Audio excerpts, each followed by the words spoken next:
All right. I'm getting better and better at being here on time and managing my channel. So, all right. You guys all know me. I like to get into it. Normally, I like to, sometimes wait for people to join in on the chat. But of course, over time, people will be coming in. And I know that there are people who watch it on the stream and they're just like, get right into it. So that's what we're going to do. I got my phone here next to me and I'm ready for you guys. So welcome to Intuitive Vibes Narc Survival. Hi, Cicely. Hi, sweetheart. Welcome to Intuitive Vibes Narc Survival 101 with your girl, Erica here. So if you're new to the channel, stick around, listen in, tune in. You may hear something that's, in reflection to your situation. And of course, if you enjoyed today's chat, go through some of my content, check it out, see what it's about. If it helps you out and you enjoy it, then hey, hit the subscribe button so that way you're notified each time I put up a video. And of course, to all of my returning subscribers, welcome back, guys. Guys, I hope you guys had a great weekend. I hope the beginning of the week is, starting off lovely for you. The weather is starting to become more and more warm. We're in spring. Who cannot be happy in this weather, right? And I am completely exhausted, although I don't look it, but I had to fix myself up because I was going to be here for you guys. And well, yeah, I hope you guys had a great weekend. I hope the beginning of your week, I hope the remainder of your week is great. I hope you guys are doing well. I hope you guys are making peace your priority because that is the motto of the year. Peace is priority. I hope that whatever situation it is you're going through or, you're trying to get through, I hope you manage to get through it. And of course, if you are unable, if you're stuck, whatever the case may be, you already know the deal. Shoot me an email. I'll be more than glad to try to help you the best way I can. Yes, Cicely, it is. It's gorgeous outside. And I'm actually about to start breaking out my spring jackets because, it's that time of year. We go from 2-degree weather to 65-degree weather, and I love it. So if you're familiar with New York, it gets like that out here. We get a little bit of everything in one. So guys, today's chat, I know I mentioned this last week. Today's chat, hi, Magnificent. Welcome, sweetheart.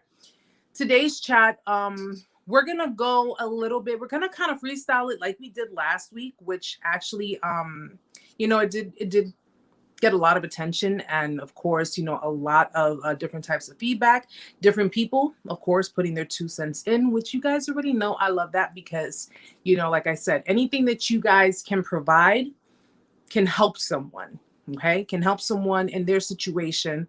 So you guys already know, give as much as you possibly can, okay? I also wanted to mention this before we get into the live chat. I did start Testimonial Thursdays. I was able to record with someone last week. I'll be uploading the video this Thursday. I did, a video with a young woman who is she's a sweetheart. She's just a real genuine person. And she basically, she was courageous enough to come forward and tell her story and, pretty much fill me in. And of course, when I upload it, fill you guys in as to her situation with narcissistic abuse and pretty much how it changed her. It changed her life and it changed her, her outlook on a lot of different things in life. And I think that's just a great feeling.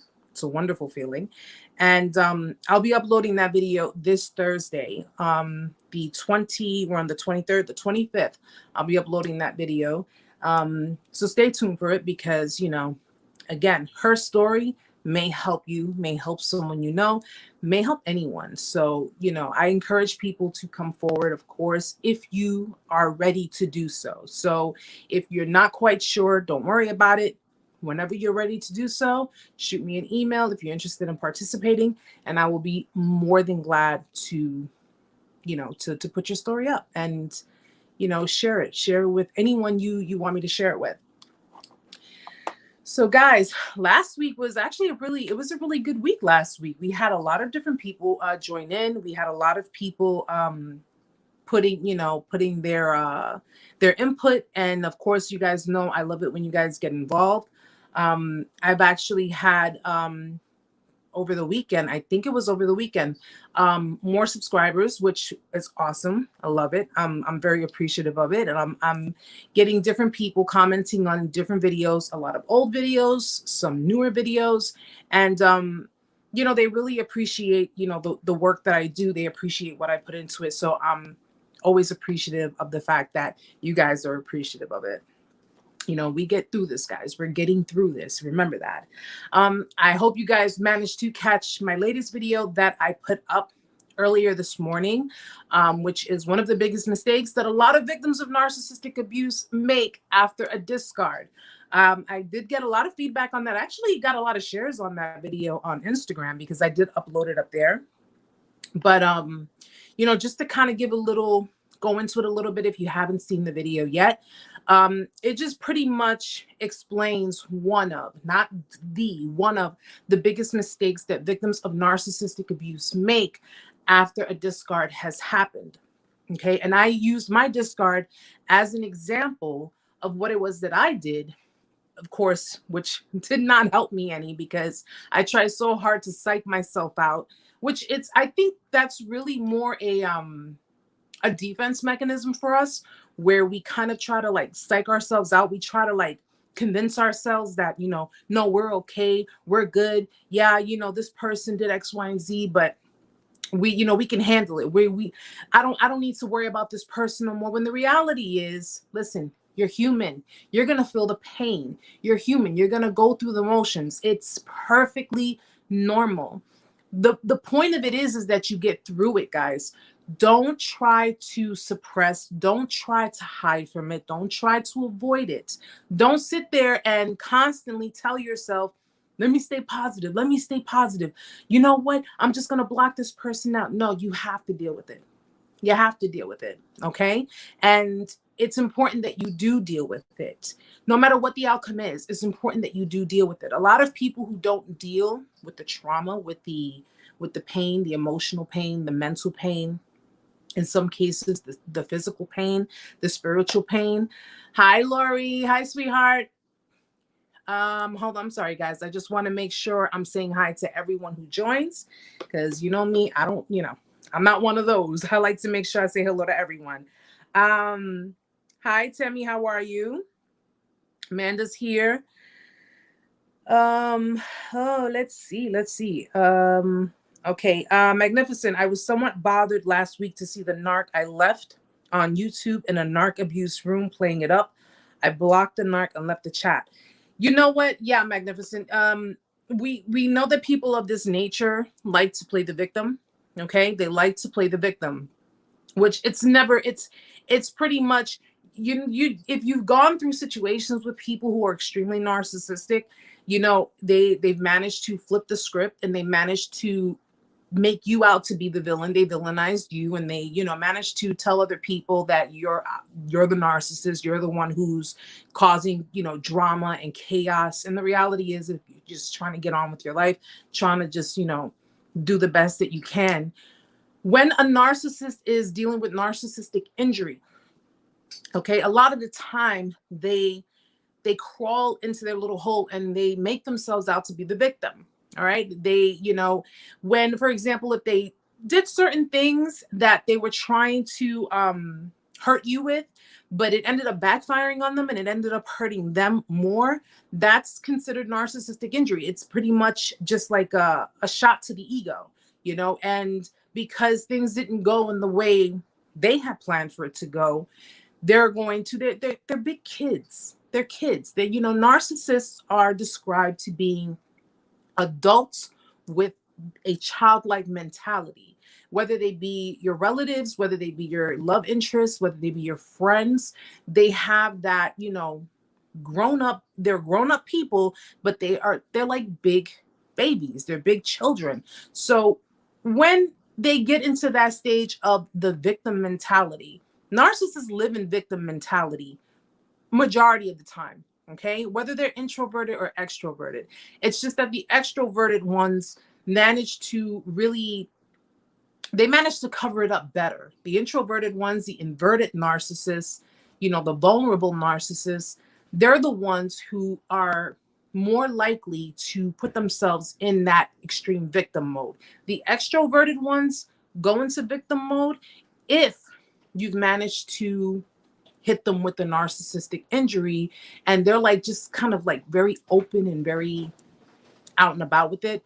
But the communities, the different communities, especially since they know that a lot of you are, in the survivor community, a lot of you are coming together and are really trying to just pick up the pieces of your life.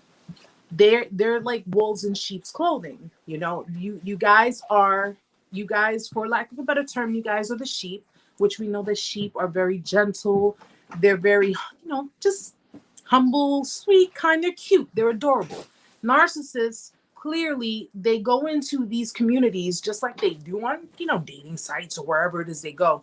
They go into these different communities posing as victims of narcissistic abuse. And because a lot of us are advocating and a lot of us are really like opening up and becoming more aware, they are aware that we're aware. They're aware that we're basically creating, it's kind of like a revolution. I like to call it a revolution because it's like we're the resistance. That's what we are. And because we are educating ourselves and we're actually discerning more, we're actually becoming more and more, we're smartening up. Remember what I told you guys, smarten up. We're smartening up to their nonsense, to their BS. We are actually learning the tricks in the trade. We're learning how the magician works. Now they have to basically, they follow the leader. These types of people care about what other people think of them. So, it's either I'm going to try to fight this or I have to play along with this.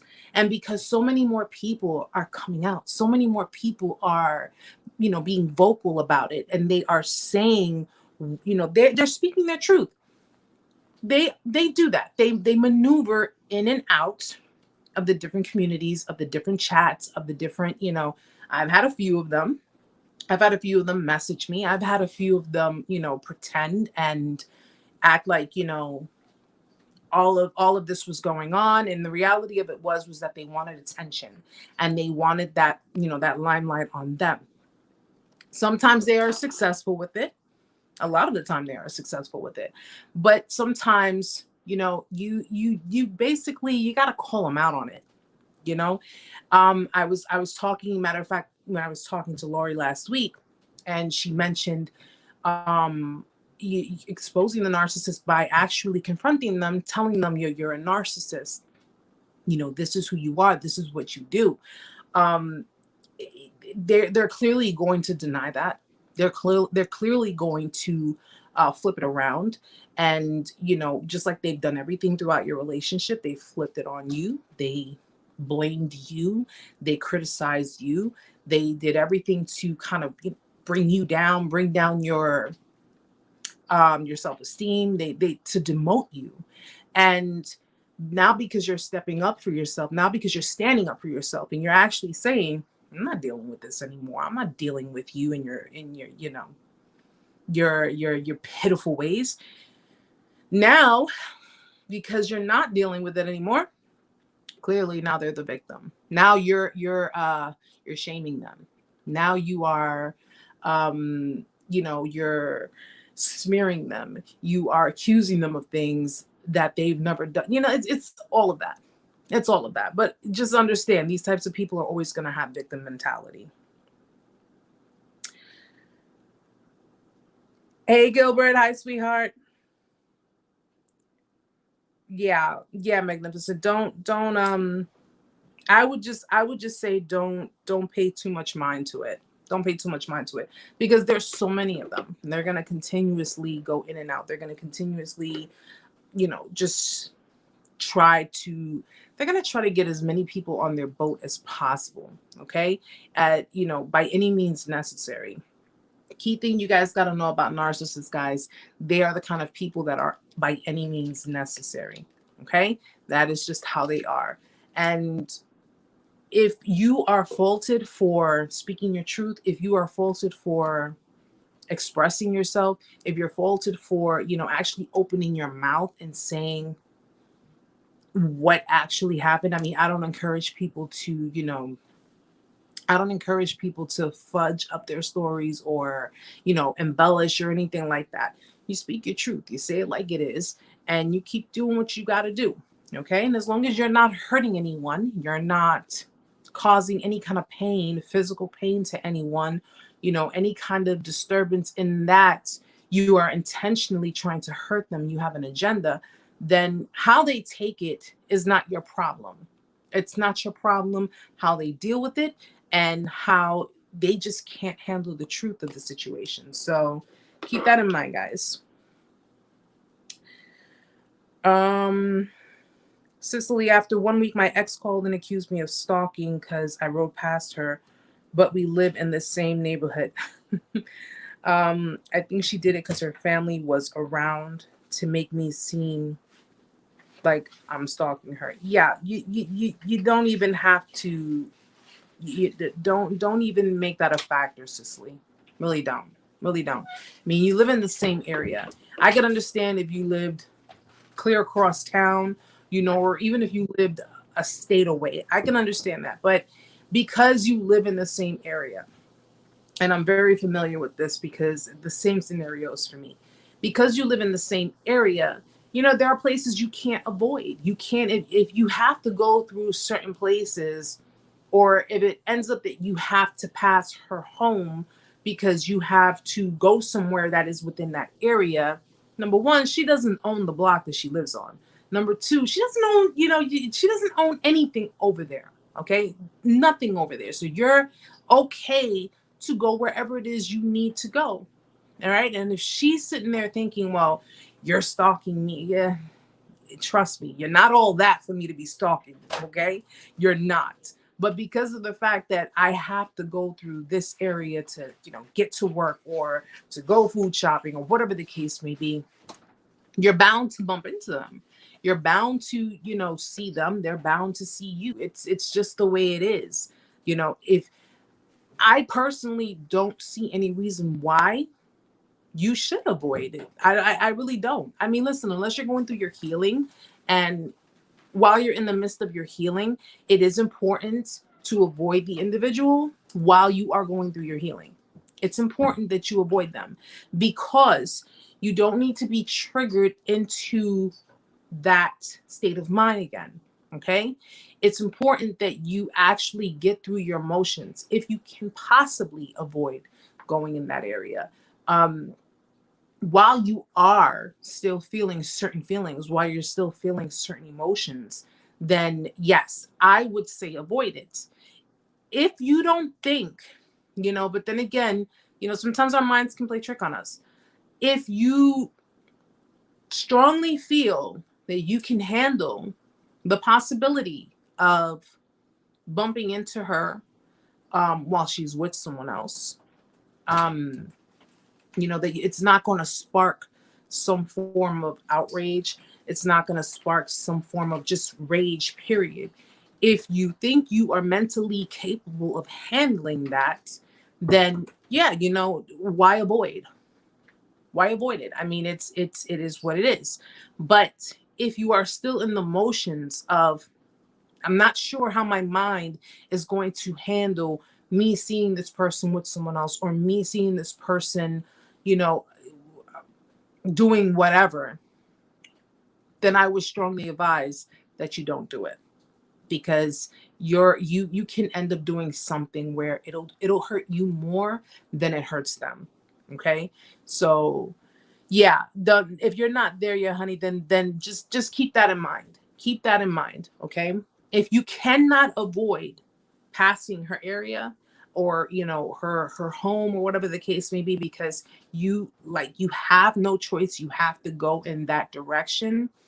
I mean, I would just strongly say one of the things that I know that is part of our human nature, okay, is that if we are forced to go into areas, of certain people we're not dealing with anymore, whatever the case may be, I noticed like I would constantly like just look around and just be like, just want to make sure, that's a natural response, believe that or not. It's a natural response, especially if you are dealing with the motions of narcissistic abuse. You're in like hypervigilance mode. You're basically like, you're hyperactive. Your spidey senses are coming up and you are constantly, hi Stephen, hi sweetheart, you're constantly monitoring, and it's like you can't help but look. And what I did was I avoided, like I literally went out of my way. And by literally, I mean the easier route for me to get from point A to point B, I ended up taking point A to like all the way like on the other side of point F just to get to point C. You understand what I'm saying? And I was doing that for a while. I was avoiding certain places. I was avoiding certain areas because I wasn't there yet. I was not mentally there yet. I was not emotionally there yet. I just did not want to face certain possibilities. Well, what if I bump into this person and there was someone else? Or what if I bump into this person and there was their ex? Or whatever the case may be. I did not want to face that because I didn't know how I was going to handle that. So to avoid having the possibility of doing something remotely stupid, I went out of my way. I went the long route. I would go the long route every single time. And it's hard because when you live in the same area and it was either kind of go a little bit of a longer distance or go all the way to the other side of the borough to go shopping, to pay bills, to do whatever it was that I needed to do, to get my daily functions done. And I said, you know what, I'm just going to have to get off a couple of extra stops or a couple of stops before and then walk around and go through the buildings and, go through the side streets. And I mean, you can even ask Amanda. Amanda would be with me sometimes when I would go. And, she would be like, why are we going this way when you could, because I just didn't want to, to go through that. I mean, it was because of, I didn't know how I was going to take it. I didn't know how I was going to feel, but it was also because I did not want him thinking that I'm in that area because what you're going through, Cicely, because then they're going to sit there and assume, oh, you're watching me. Now you're coming around here and now you're doing this and now you're doing that. And it's like, and now, and all of a sudden, no, I live out here. What am I supposed to do? Am I supposed to sacrifice what I need to do because I'm afraid that, I'm worried that you're going to think that I'm bothering you or I'm looking for you or I'm watching you or no, I'm not doing all of that. I stopped when I stopped looking at the social media and I stopped looking at the things that were angering me, that were pissing me off, that were hurting me. When I stopped looking at those things, I stopped, period. Anything that involved this person, I just stopped, period. I didn't go around the area for a while. I didn't do any of those things. And then the one time that I do go in the area that I took a deep breath because I said, hey, that was a time that I wasn't even expecting this person to be in the area, was the one time that I ended up bumping into this person. So it does happen. It does. Cicely, yeah, that's what I'm doing now. I go around the long way, but I still find myself looking around for her car. But just understand why you find yourself looking. Okay? Understand why you find yourself looking. There's a difference between looking for someone in hopes than looking for someone because you're put into fight or flight mode. You understand? Looking for someone in hopes. You do have victims of narc abuse, especially in the beginning stages. Okay? The beginning stages after a discard. You do have victims who are still on the fence. You know, if you've only been a couple of weeks no contact, you're basically having a war between your head and your heart. So it's kind of like someone who was just discarded is like still on that fence. Like, even though the discard was brutal, even though that person treated you like crap, your head and your heart are fighting with each other, because your head is trying to tell you, dude, look at everything she did. Listen to everything she said. Okay? Look at how she's acting. Look at what she's doing for, for social media. Look at what she's doing to impress people or to gain attention. But your heart is telling you, but remember the time when you said, she said, I love you. And remember the time that you guys took vacations together and you guys did this and you guys did that, and that's that constant battle between the two, right? But just remember, the heart can be treacherous. Okay. The heart goes after what you desire, whether it's good, whether it's bad. The heart just goes after what it desires. Your mind, your brain goes after logic. Okay. It's trying to tell you something. And though your heart is sending signals to your brain, parts of you during this stage, your brain is trying to kind of fight back with logic. So you have to be very careful. Be very careful with it. But as I was also saying, guys, the video that I put up, it is important that you deal with emotions. It's important that you deal with the emotions, okay? And the pain of everything. You have to deal with it. You have to deal with it. In order for you to get to a point of indifference, you have to deal with the pain, which means you deal with the good side of things and you deal with the bad side of things. Okay?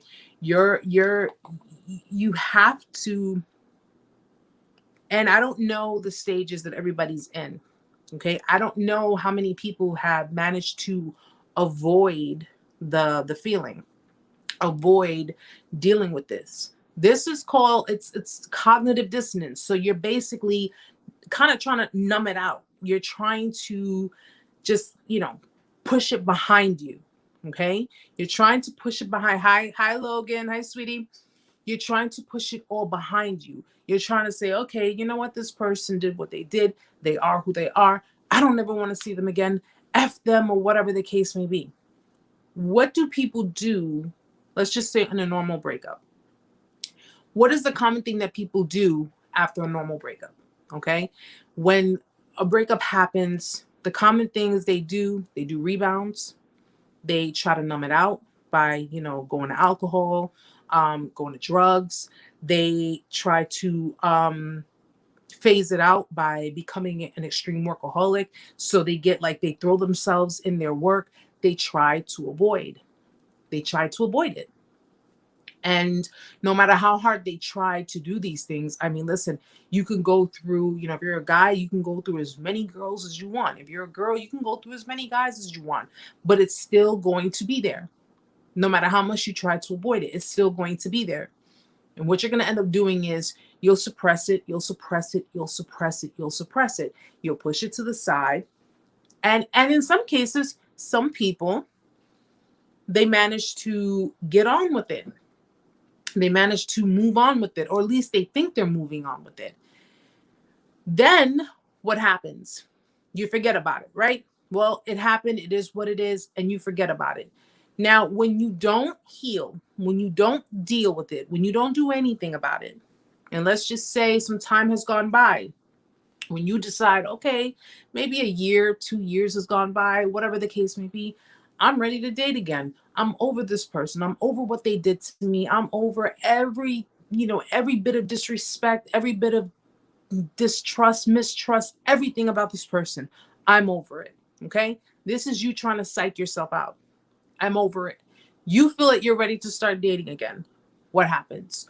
The minute you start getting involved with someone else, because you never dealt with your trauma, you never dealt with any of it. The minute you start getting involved with someone else, everything that person does, okay, you are basically putting them under a microscope.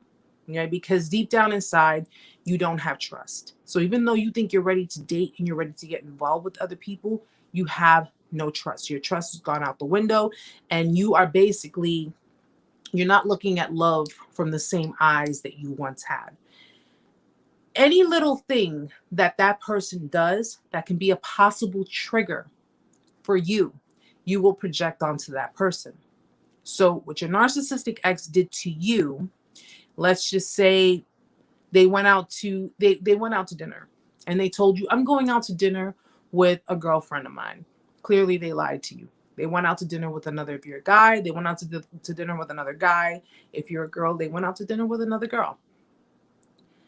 And you found out that they were actually cheating on you. You found out that they were actually with someone of the opposite sex or the same sex, whatever your preference is. And all of that, everything that went on in that relationship, it stays up here. Okay? Even though you suppress it, it stays up here. Now you're in your new relationship. Now you're dealing with someone new. And this person, let's say the same scenario. Honey, I'm going out to dinner with a very good friend of mine. It's, one of my girlfriends or whatever the case may be. Okay? The minute she mentions that or he mentions that to you is the minute you will get triggered, because your narcissistic ex did the same thing. Only you found out that person was cheating on you. So now this new person in your life is going out to dinner, hanging out, doing whatever, like they said they are. They didn't lie to you. They didn't tell you anything. But because you never dealt with your issues, your traumatic issues from your past, from whomever it was. Hi, Carmen. Hi, sweetheart. Because you never dealt with those issues, what you end up doing is you end up projecting onto the new person. You end up becoming paranoid.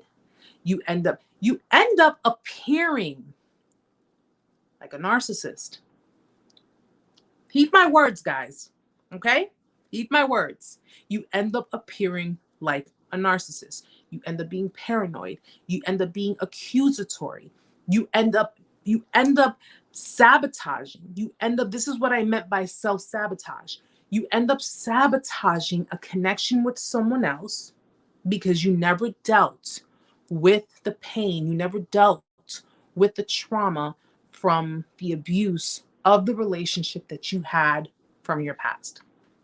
This was why I did the video, because I want you guys to understand that in some cases, I make it perfectly clear, not everyone is a narcissist. And I've said it before, I'm going to say it again. They have to meet certain types of behaviors and certain criteria to be a narcissist, okay? But you may have also, we got to throw this out there, guys. You may have also dealt with someone who was abused by a narcissist, who was suffering PTSD, or I should say, because PTSD is correlated with narcissism, just like CPTSD is, but you may have also dealt with someone who had narcissistic victim syndrome, okay? Someone who has been in a relationship, been in a dynamic with a narcissist, and has not dealt with their trauma, okay? This can be for probably very few people. I'm not going to say everyone. It could be for very few people. But if you were clearly dealing with someone who just boldly lied in your face, boldly did everything possible to demean you, to discourage you, to disrespect you, who has boldly did not give a damn about you, okay? If they're not classified as a narc, they're extremely narcissistic. They have narcissistic tendencies. Either way, whether they're a narcissist, whether they're a narcissistic person, whether they have narcissistic tendencies. Hi, Too Exclusive. How are you, honey?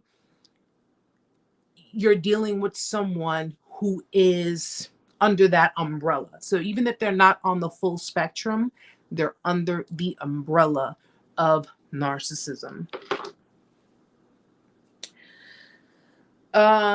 Cicely, I feel like I conjured her to be an external mirror to show me how I was treating myself internally as a codependent. The universe way of teaching me my lesson about treating myself negatively. Well, a lot of the time, hi Chatan, how are you? A lot of the time, Cicely, people who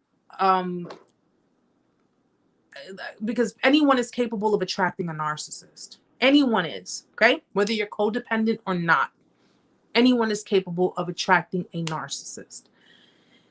But if you stay with them longer, because let's face facts on something here, guys. People who are of secure attachment, okay? And by hi Thursday, hi sweetie.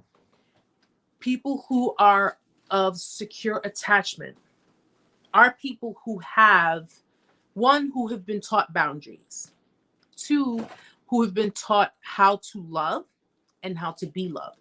And the reason they were taught this was because their parents maintained a secure attachment with them. So the parents were very empathetic towards them, yet, they were stern with them. They were very disciplinary with them. They were very loving towards their kids. So that's what a secure attachment is. And then, guys, if you want to learn about the attachment styles, I have that video on my channel as well. It's the different types of attachment styles. People of secure attachment normally do not last too long with narcissists, because people of secure attachment they're very secure within themselves. So if a narcissist tries to run that game on them, or if a narcissist tries to, just really just run them under the ground, they're not going to tolerate that, because they've already been taught you deserve respect. You deserve to be treated with respect. And as your parents, if you are of secure attachment, your parents clearly showed you and clearly taught you how to handle situations like that. Okay, because you deserve empathy, love. That's what a secure attachment is. People of insecure attachment, which are usually codependents, they're called insecure anxious attachment. That is where someone who has insecure anxious attachment had a very inconsistent caregiver in their life. They're here 1 minute, gone the next. Here 1 minute, gone the next. And what that did was that instilled a fear of abandonment. Okay. It's not to say that your parent is a narcissist. It's not to say, they may have narcissistic traits. They may have had tendencies, but people of insecure, anxious attachment had inconsistent caregivers in their life. Okay, whether it be your parents were constantly bouncing you around to other people to take care of you, or they were all up on you. Let's say they were all up on you 1 week, and then the next week they're nowhere to be found. That instills fear in a child. That instills that fear of abandonment. People of dismissive, avoidant attachment are probably more likely to become narcissists, because the caregivers, they pretty much dismiss the child's needs, dismiss the child's desires. They basically just did not connect with their children on any type of level: emotional, mental, spiritual, and in some cases, physical. But a lot of parents under this classification are parents who feel that, well, I provide for my children on a monetary level, on a materialistic level, but they don't provide to their children on a what's more important, an emotional level, on a psychological level. They basically have like a wall. Dismissive avoidant is pretty much that wall between the caregiver and the child, pretty much turning the child's, in my way of saying it, it's turning the child's heart stone cold. So if the child had a problem, if the child had a need that needed to be met, if the child had a certain want and the parent is dismissive avoidant, meaning I don't care what you need, I don't care what you want, it's my way or the highway, this is the way it is, you go by what I say, you do what I say, And that is it. The child has no identity. The child has no say-so. The child has no feelings. It is considered audacity to the caregivers. They're the ones who are more than likely to be prone to commitment issues. They do not connect emotionally with other people, and they do not sustain relationships with other people. Okay, that's dismissive avoidance. So they're, like I said, they're probably more prone to becoming narcissists because they have been trained that, well, my parents never fulfilled my needs. They never fulfilled, they basically just taught me to be like, stone cold. I got to fend for myself. I got to do for myself. I got to, make sure that I'm taken care of because my parents wouldn't do it for me. So it's all about me. That's how they flip. That's people tend to believe, not understand that parents who don't tend to their children, they're basically embedding in their children's mind that nobody's going to do for you. So you got to do it yourself, and you got to do it by any means necessary. And that's usually how narcissists are. They try not to depend. You notice if you've ever dealt with a narc, they don't depend on you emotionally. They don't expect you to depend on them emotionally. If you come to them and try to be emotional, if this has ever happened to you while you were in your relationship with them, if you try to be emotional and you try to be like you try to communicate emotions, it kind of makes them uncomfortable. I don't know if you've noticed that. It makes them very uncomfortable. Like if you're trying to relate to them, you're trying to connect with them, they become extremely uncomfortable because they don't know how to process emotions. They don't know how to process emotions. They don't know how to sustain emotions. And any kind of emotions that they've given to you in your dynamic, in your relationship, is textbook. It's all textbook. It basically means I manually learned how to not project. Let me rephrase that. I manually learned how to perform. Okay. I learned how to perform so you can interpret that as emotions. Okay. It's textbook. It's not something where it's natural for them. It does not come natural for them. It does not come from a place of their heart. It comes from a place up here. Okay. It's called cognitive empathy. They have no empathy. They lack empathy. Are they capable of having empathy? Yes.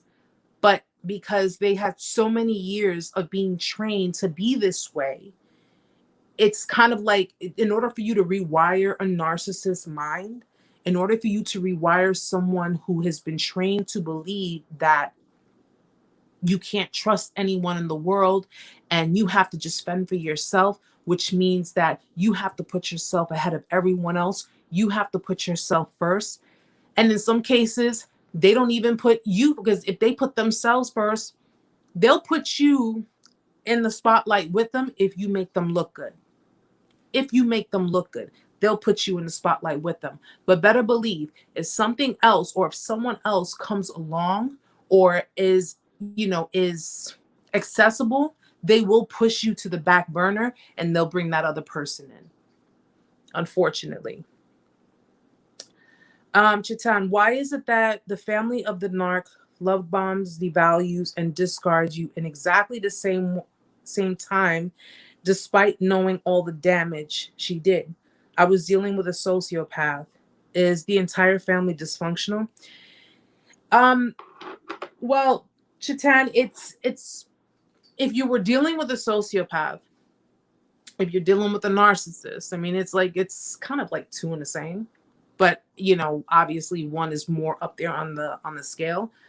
If you were dealing with a sociopath or a narcissist, you more than likely are dealing with someone who came from a very dysfunctional background. So more than likely the family is dysfunctional. Okay. Narcissistic families, sociopathic families, one of the things that they do is they take pride in performing for everyone outside of the dynamic. Okay.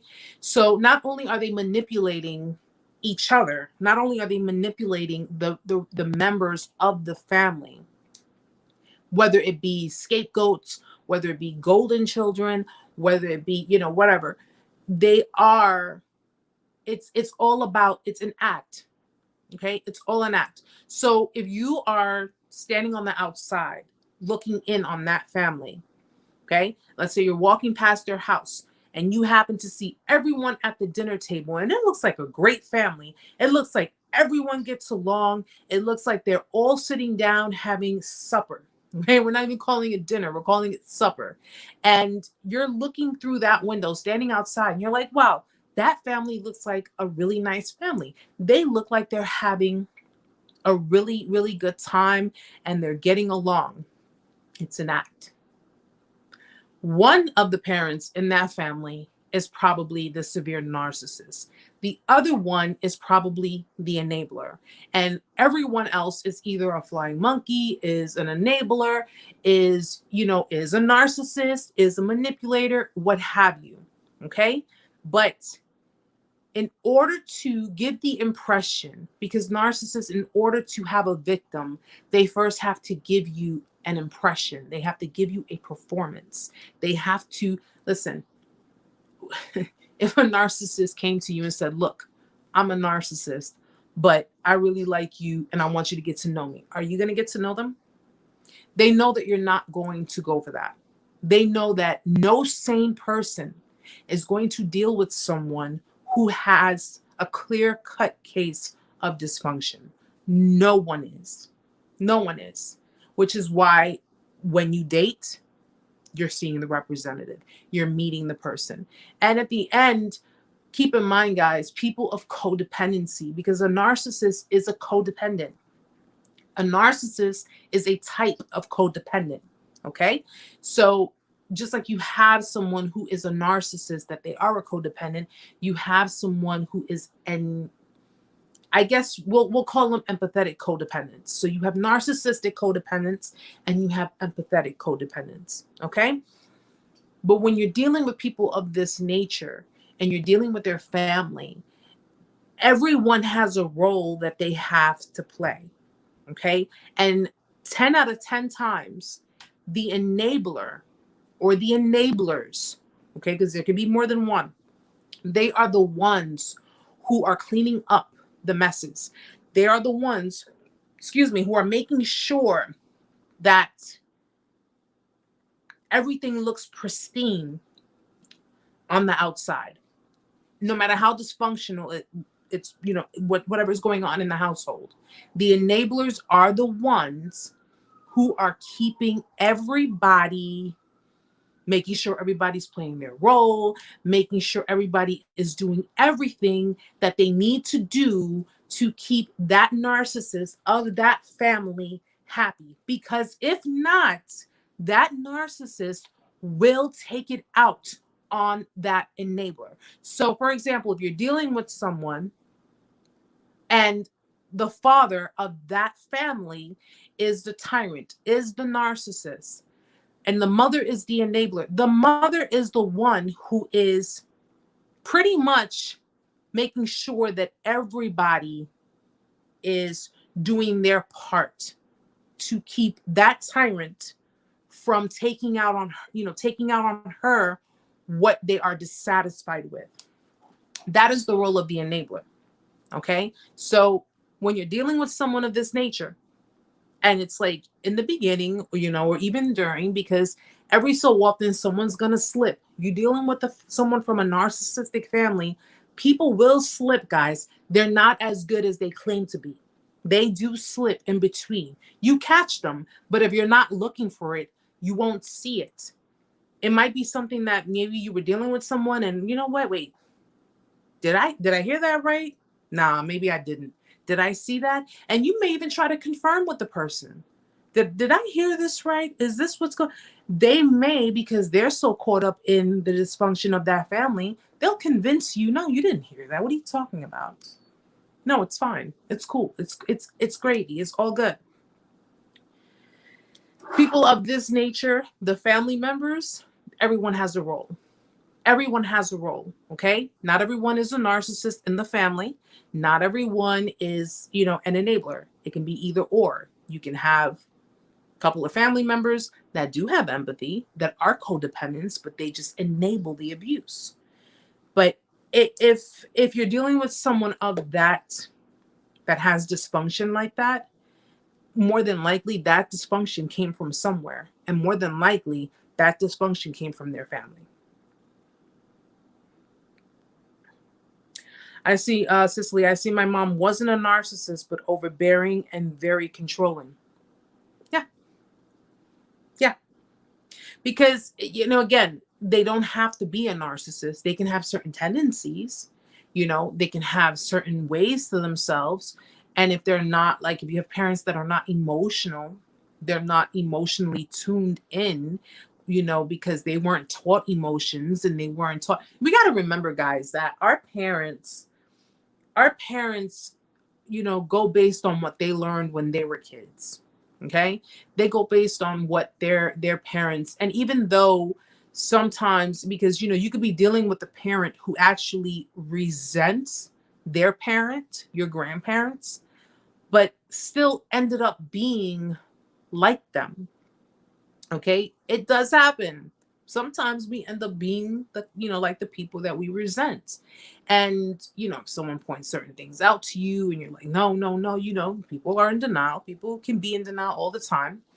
But one of the things that we have to understand is, if you don't know, if you don't acknowledge certain things, clearly you don't know to change certain things. So, if, for example, you didn't know you were a codependent person, you just knew that you would get anxiety if the person you were with didn't want to spend time with you but wanted to be somewhere else, or your insecurities would kick in when they wouldn't validate your feelings, or when they wouldn't they wouldn't compliment you or just make you feel good, or you didn't know any of these things. You just reacted because you did not know at that point in time you were codependent. Okay. It wasn't until I went to therapy that I found out I suffer codependency. I went to therapy and I found out my attachment style. I found out what my problems were. Now that I have the knowledge of what my issues are, I get to choose. Do I want to stay the same person, or do I want to change that? We won't change what we don't know. That is kind of like the human error, you can say. If you don't know, you're pretty much thinking to yourself, okay, it was my fault. This person constantly blamed me. This person, even though, I don't know what it is I did wrong, or whatever the case may be. After everything was said and done, and I found out what my issues were, I kid you not, when I found out what my issues were, I took accountability for what I contributed to the dynamic. I took accountability for my own personal dysfunctions within myself.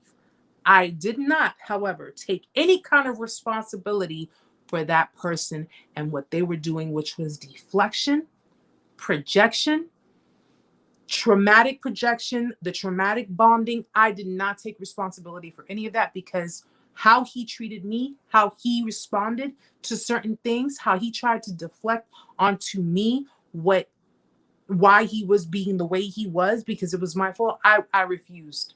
I refused. When you learn about yourself and you learn about what it is you're suffering from, you learn about your own dysfunctions, you have a choice, guys. Do I change this, or do I stay in denial? Because that's what you would be doing. If you are being told this is a dysfunction, this is what's happening, this is what you are dealing with. You are codependent, you have an anxious, preoccupied, or anxious, insecure attachment style. This is what you are dealing with. And if you don't get help for it, you will continue to be in dysfunctional relationships for the rest of your life. What are you going to do about it? Are you going to change it? Because that would probably be your best and only route, because anything other than that is denial. It's denial. Give me 1 second, guys. I want to just catch on to these comments as well. Thank you, Lori. Thank you. Yeah, Cicely. Yeah. Yeah. You have to learn how to soothe yourself. That is how you become emotionally independent. When you learn how to do things for yourself. Okay. And there's nothing wrong, guys, with admitting if you're codependent. There is absolutely nothing wrong with it. In fact, a lot of people on this earth are codependent. But we're codependent clearly in an unhealthy way, but we are nowhere near on the scale, on the spectrum of narcissism. Okay? Narcissists, sociopaths, psychopaths, where we have no empathy, we lack conscience, we don't have any type of regard for anyone else in this world. We are completely void, we're completely devoid. We are totally on the opposite of these people on this spectrum. There is nothing wrong with admitting it. I admitted it years ago when I found out about it, and I did something about it. And I had gained, not regained, I gained my emotional independence. I gained it. And I managed to get on with my life. I managed to do what I needed to do. So much so to the point that I enjoy my autonomy. I used to be so paranoid, guys. I'm not going to lie about it. I used to get anxious. I used to get clingy. I would get so clingy to the point where, I would constantly need constant validation. I needed that person to constantly reassure me. Please reassure me that you're not going to leave me. Reassure me that you're not going to hurt me. You're not going to abandon me. Reassure me these things. And even though narcissists feed on that, narcissists feed on codependence. They feed off of you guys. Secure people would be more, this is a little too much. A secure person will not abuse you. They will not, they won't do to you what a narcissist would do to you, or someone who is narcissistic. They won't do that. They'll just tell you, listen, you need to chill. Okay? You need to chill.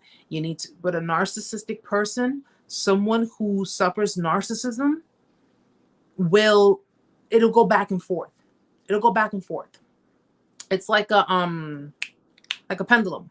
It goes back and forth until they can no longer do it anymore, because they're either bored with you, you're no fun for them anymore.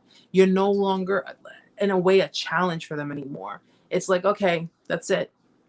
I have sucked the life out of you. I've pretty much brought you down to your knees, and now I'm gonna discard you. I'm gonna trash you. And it's unfortunate, and they end up going to another victim. They end up doing it to another person. They end up doing, what they did to you to someone else. And they end up making another victim. And, again, I've said this to you guys before. They will at some point meet the wrong person, because what they did to you, though you were human enough and you didn't decide to go the dangerous route to hurt them or, physically harm them, what they did to you, they will try it on someone else. And at the end of the day, that's kind of like a coin toss. They don't know who they're dealing with. For all they know, they could be dealing with, a narcissist could be dealing with a psychopath, where they're just as manipulative, they're just as conniving, they're just as cunning, and they're just as dangerous. That's something they don't understand. Okay? They lucked up when they got you. Lucked up. I'm going to put that in quotation marks. But what if they end up meeting a psychopath? And what if that psychopath ends up doing something way worse to them? I bet they'll think twice before they ever do it again.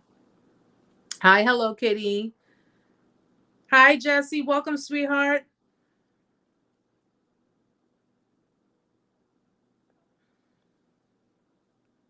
I'm so glad. Okay, Jesse says, I'm so glad I got effed super bad by my C word of an ex. It changed me. You know what it does? It does change you, Jesse. It changes all of us. And how we take it, how we deal with it determines how it changes us. Some unfortunately it does change people for the worse, because though we are survivors and we go through the motions and we handle ourselves the way we do, sometimes it changes people for the worse. Sometimes people go deeper and deeper in the hole. Sometimes they snap. Sometimes, they do even worse. I mean, there are plenty of people who have committed suicide because of they couldn't take it. They just could not take the pain. When you deal with the discard and you're extremely traumatized, it causes physical pain too. And I think what did I read somewhere, or I think I saw it on YouTube, where they said that like the pain of a breakup, when you are detaching from someone that you really truly loved and cared about, the heartbreak, like the heartache, it's so painful that even for a split second it feels like death. That pain almost feels death like. I went through withdrawals. Excuse me, I went through withdrawals for months. It was months, guys. And I was back and forth, the night sweats, waking up in the middle of the night because you're confused. The only reason you guys go through this, or excuse me, we went through this, was because the brain could not process, because there was no clarity. When you're not given any kind of clarity on situations, when you're not understanding what is going on, your mind is going crazy. How many of us have gone crazy when we're like, wait a minute, this doesn't make sense, but this doesn't make sense. Like, and again, Amanda could tell you, I'm one of those that I'm like, no, no, no. I can't go to bed until I understand this. I can't, like we could be playing games and she's like, I know you're tired, Eric. I know you're tired. But no, we started something. We gotta finish it. I'm one of those. So imagine my mind when there's no clarity. Imagine my mind when it's like, oh my gosh. It's kind of like when someone ghosts you, right? I don't know if you guys have ever been through it, but when someone ghosts you and they just like completely fall off the face of the earth. Like one minute it's cool, it's great, it's fun. Hey, we're having a good time. And the next minute you just don't hear from them. You just don't hear anything. And I don't know, come on, guys. I mean, some of us are guilty of doing it too. Okay. Let's admit that. All right. Besides, peace is priority, accountability is also the word of the year. But when someone just like ups and disappears, and they're nowhere to be found, you just don't know anything. You don't know what the heck is going on. You don't know what happened. You don't know how it happened. Your mind is like, it goes into overdrive. You're like trying to figure it out. What the hell happened? Did I say something? Did I do something? Did I, why did this happen? That's how it is during a discard with a narcissist, because your mind is trying to process everything. Mind you, they're gaslighting you, they're giving you the silent treatment, they're triangulating you, they are, giving you narcissistic rage if you confront them on things. They are, they're doing the total opposite. They're contradicting themselves, they're contradicting everything, and when you deal with people who contradict, it's so frustrating. And that's what pisses you off, because they contradict. They always contradict. And it pisses you off because you're like, wait a minute, but didn't you just say this? And now it's this. Well, which one is it? Okay. That's how they are. And that's why your mind is like, you get like aggravated and frustrated and so pissed off, because you're like, yo, I don't, I'm not understanding this. We get frustrated when we don't understand certain things. When we are clearly seeing things. It's like with the gaslighting, right? You're clearly seeing things. I see you and you saw me see you, but you're telling me, no, you did not see me. Bro, I saw you. You saw me see you, and you're telling me I did not see you. Yeah, okay. Okay. I must look like boo boo fool, because that's how it is, guys. That's how it is dealing with them.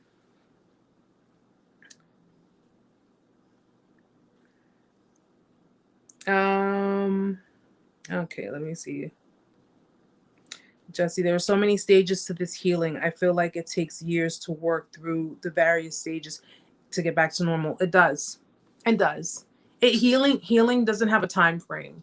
So however long you guys take to heal, you do what you got to do. You do what you got to do to get through it. Okay? It could take you a few months, it could take you a few years. Some people have gone through decades still trying to heal from whatever traumas they have dealt with. Healing is just pretty much, it's just something that's within you. Okay? That's why you have, it's like we have, like, if you notice, high tolerance for pain, whether it be surgical pain, god forbid if anybody was in an accident, but you survive certain things, and your body, you notice how your body heals itself. You cut yourself, the body heals itself. It's the same thing when it boils down to and emotional and mental. The only thing is, it just takes a little longer. Emotional and mental pain, mental and emotional healing takes longer than physical healing. If I cut my finger, more than likely in a couple of weeks, it'll just have like a little scab, and next thing you know, it's not there anymore. But emotional and psychological healing, that takes a lot longer. It takes a lot longer, because it's not about the physical, it's about up here, it's about in here. It's feelings. I wish I could explain it a lot better, but you guys get what I mean. It takes longer to do that. And even though it takes longer to do that, I think the problem with a lot of people is they get frustrated because, come on, we're human. We get impatient, right? We're impatient by nature. We are impatient. We want things to happen when we want it, how we want it. This is kind of also a way of God saying you need to slow down. You need to stop and think about what you've gone through, and you need to allow yourself time. Okay? You need to have patience. You need to allow yourself to see everything now. You have to start looking at things differently, because after experiencing this, after enduring this, you tend to look at things totally different. Totally different. It's no longer ever going to be the same for you. It's never going to be the same. You are going to come out of this a completely different person.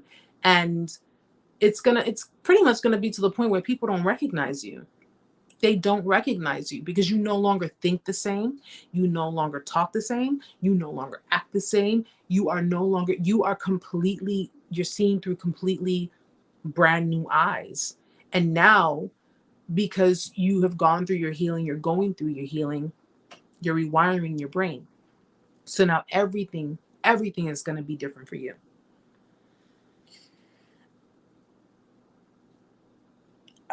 Magnificent. Oh wait, I'm sorry. Give me 1 second, Magnificent Butch. I don't understand how that could have happened. Only thing I could think of is that it was part of the conditioning to become such an insecure person at Disregard. Well, the thing of it is, Butch, is that we all have insecurities. Some of us more than others. Okay. What a narcissist generally does is they study you. They study you. Now, they were conditioning you to accept their behaviors. They were conditioning you to accept the abuse because, with the mixture of gaslighting, the mixture of manipulation, the mixture of deflection, they threw a lot of different things in the pot. When you are in a relationship, listen, okay, we don't deny things here, guys. Newbies, we don't deny things here, okay? Everybody has been guilty of doing something or other throughout their lives, and it's perfectly okay to admit to it. We all have a form of insecurity. All of us do, okay? Some of us more than others. When narcissists get involved with certain people, they're studying you. They're studying your insecurities. They're studying your buttons. They're studying what makes you tick, what makes you reactive, what makes you act like this, what makes you act like that, what makes you happy, what makes you mad, what makes you, they study everything because they need to know what buttons to push when the time comes. Okay? When the time comes. So if they were studying your insecurities throughout your relationship the whole entire time, and let's just say, for example, they knew a certain individual. I'll use myself as an example. You know me, guys. I don't hide shit from anybody, and I say it like it is. When they know a certain individual, not to say intimidates you, or you're jealous of them, or you feel some kind of way, but when they know a certain individual can get a reaction out of you, they're going to utilize that individual. When it boiled down to my last relationship, I wasn't jealous of my ex's ex. I really in the beginning was accepting that they were friends because he told me, they have a child together, they're friends. And though I was accepting of the friendship, I didn't understand because I clearly did not have, exes for friends like that. That's just who I am. But though I was accepting of it, I was putting myself in the position to, to becoming more comfortable with it. So much so to the point that I was going to possibly at that time arrange for us to have a sit down because I really cared about his daughter.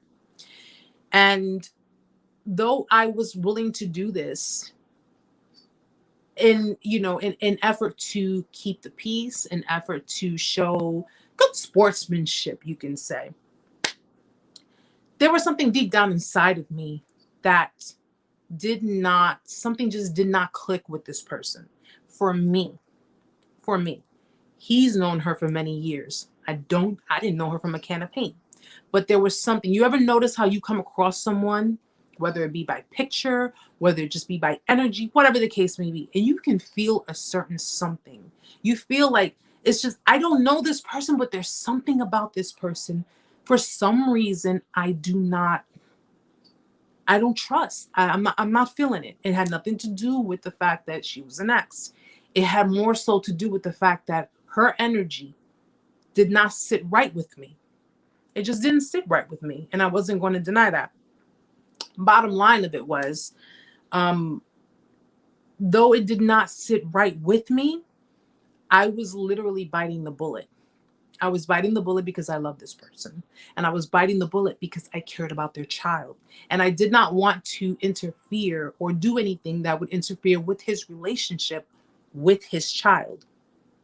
At the end of the day, though he knew, because there were certain things we argued about, and it did involve, her name popped up a few times or whatever the case may be. But during our relationship, I noticed that he projected a lot onto me based off of his trauma with her. Mind you, I realized this after the fact. Didn't realize this during the relationship, guys. So I always sat there and said, if this person did X, Y, and Z to you, and this person did all of these horrible things to you, why are you even friends with them? But people who are in trauma bonds, especially when they have children with these types of people, they feel the need to keep them around. That's their business. This is why I say I really strongly feel that my ex was extremely narcissistic.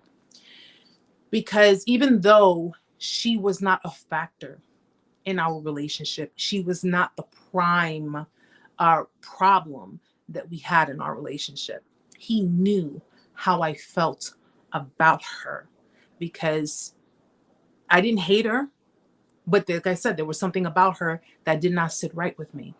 So if you're trying to hurt someone for whatever your reason is, what would you do to hurt them? You would take what you perceive as their insecurity and use it against them. So what did he do? He went and pretty much did what I kind of knew he was already going to do. Okay. He started re-interacting with his ex. He started to they started to follow each other more on social media. They started to comment on each other's pictures and all kinds of stuff. They started doing things he would not have done when we were together. Okay. You sticking with me, guys? So he used that as a way to hurt me. And he pretty much triangulated her. He triangulated, it was just different people, different, females, whatever the case may be, people that I never even knew existed, because these people never existed when we were together. But afterwards, all these people came out of nowhere, didn't even know who they were. So, but when I say that they study your insecurities, they study your insecurities because they're going to eventually use that against you. It just depends on when they're going to use it. Okay? It depends on when it's going to happen. And, in learning how people of this nature are, how they act, the things that they do. I mean, at that point in time, guys, yes, I was upset. I was hurt. I felt disrespected. I felt disregarded. I just, beyond belief. But now that I understand, does it affect me now? Not really. Not really. Because, when you learn to expect certain things, certain outcomes to happen, it's bound to happen. It doesn't affect you as much. But in light of using myself as an example, that's another thing that they will do. They will learn you. They'll study you. They'll study your buttons. They'll study how to. And if I had been mind you guys, I didn't react on that when he was doing that. I did not react on that. And something told me not to react on it. Something told me, do not react on that. Okay? See it for what it is, but do not react on it. And because I did not react on it, and I actually turned the opposite direction. When I saw what he was doing, that was when I decided to cut him off completely. That was when I decided, oh, you playing with fire right now. Now you're playing with fire. And now you're going to understand what it is to get burned by your own fire, because you drew a line, you crossed the line, like beyond crossed it. He didn't cross as many lines, guys. The narcissistic rage, the disrespect, the cursing me out, the violating me. He violated me not physically. He never put his hands on me. So I'll tell you that now. He never put his hands on me, but he violated me on so many different levels. And it's crazy because even though he violated me on so many different levels and he was just so demeaning towards me and so disrespectful towards me, I was still trying, guys. I was still trying to be in a relationship with this person. I was still trying to fix things. I was like, I'm sorry. I didn't mean to make you mad. I'm sorry. I didn't mean to make you yell at me. I'm sorry. I'm sorry. I'm over here apologizing to the dude. I'm apologizing to him for hurting me.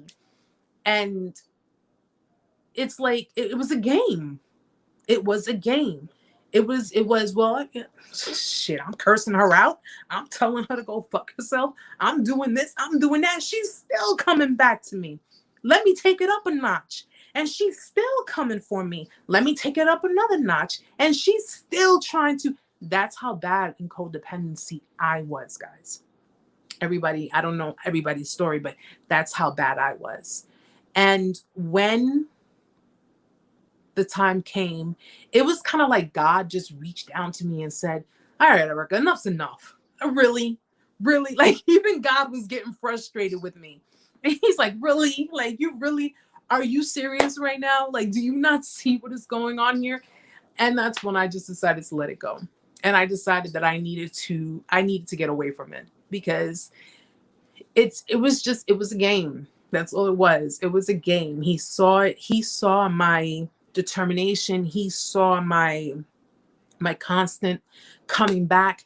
He saw my just trying to, trying to make it work, trying to fix things. He saw that as desperation and he got annoyed by it. He got so annoyed by it, guys. They do that too. They get annoyed. Like, especially when you're overly emotional and you're crying and you're in pain, they get annoyed by that stuff. They're like, oh my God, I can't take your emotions. I can't take your empathy and your sympathy, and I can't take all of it. And what do? They get frustrated, they get aggravated, they get so enraged, they take that out on you too. They take that out on you too.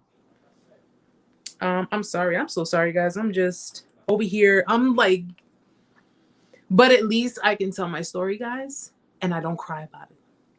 I don't cry about it because I've accepted for what it was. And I'm actually, I'm a student of my, I was a student myself. So I was learning as I went along. Conceited. Hi, sweetheart.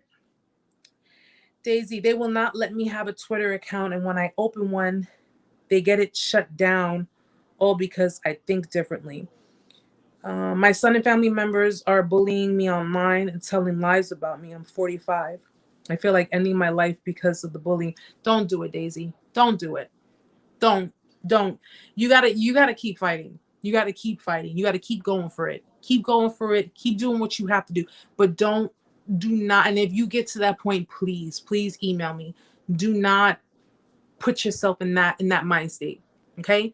Bullies are just people who are, bullies, they're big babies.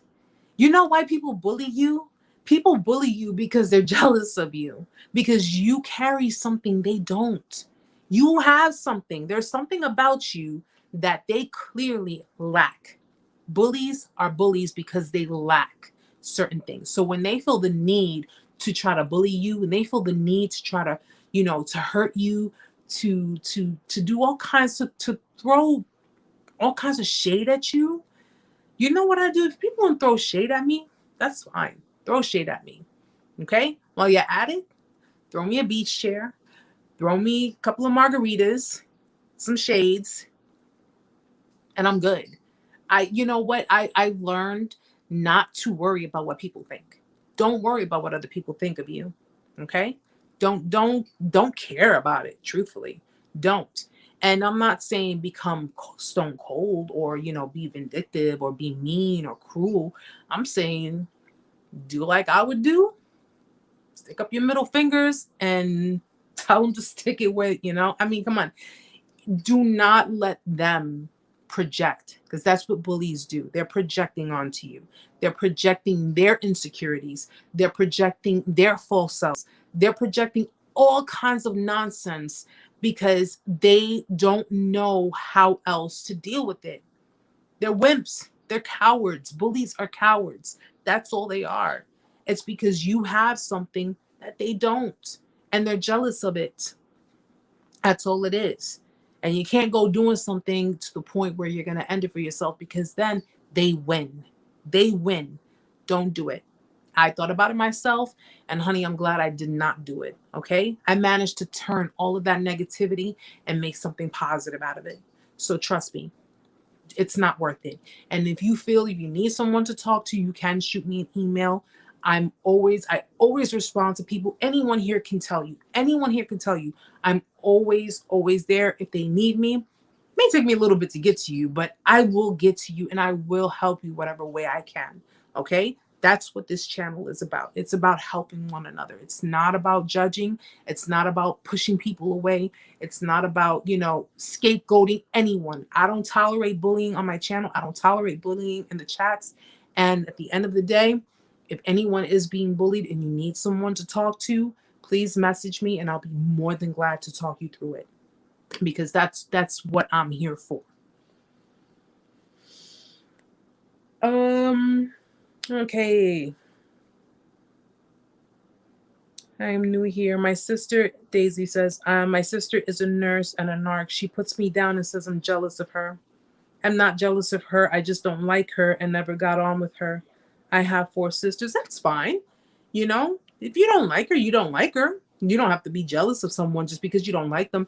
If there are certain things that people are demonstrating or people are showing you, and there's a reason why you don't like them, then it is what it is. She just can't accept the fact that you two are different. She clearly is the one with the problem, not you. She's the one with the problem. You know what I mean? I know plenty of people who don't like me. Plenty of people who don't like me. And I still wake up every day. I go to work, I make my money, I take care of my kid, I pay my bills. You know, we're not here for people to like us. It's an added bonus if people like us. You understand? We're not here to be liked by people.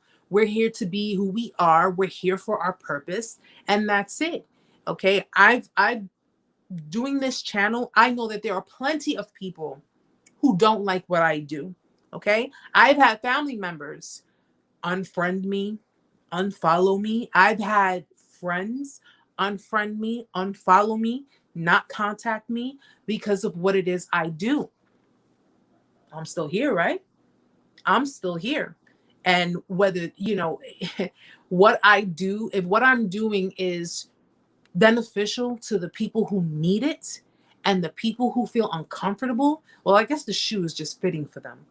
And if the shoe fits, they need to wear it. And as long as they're wearing it, they can use it to walk the hell out of my life. I don't care. I don't. I got God. That's all I need. He's all I need in my life, you know? But I have some good friends. Amanda's one of them. I do have some good friends who support me. I have good friends who, you know, who are there for me. The people who are the people who matter are the people you need in your life. That's it.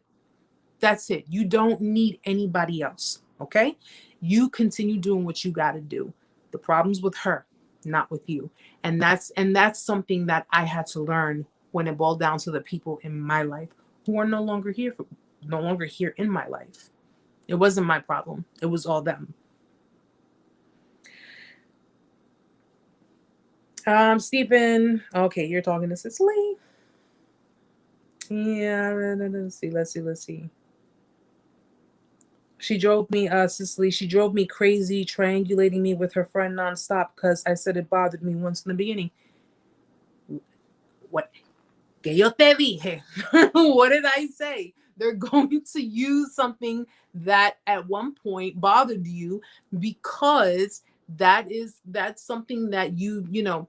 Listen, we can't detect the narcissist. They don't walk with signs on their heads, because if you knew someone was a narcissist, we'd know to keep our mouths shut, right? But that's what they will do.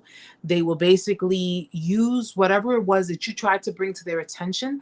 They'll use that in the end against you because they know that's a way to push your buttons. That's a way to trigger you. That's a way to piss you off. Well, unfortunately for him, pissed me off to the point where I didn't do anything about it. I just walked away. And if that was what he wanted, that's what he got. So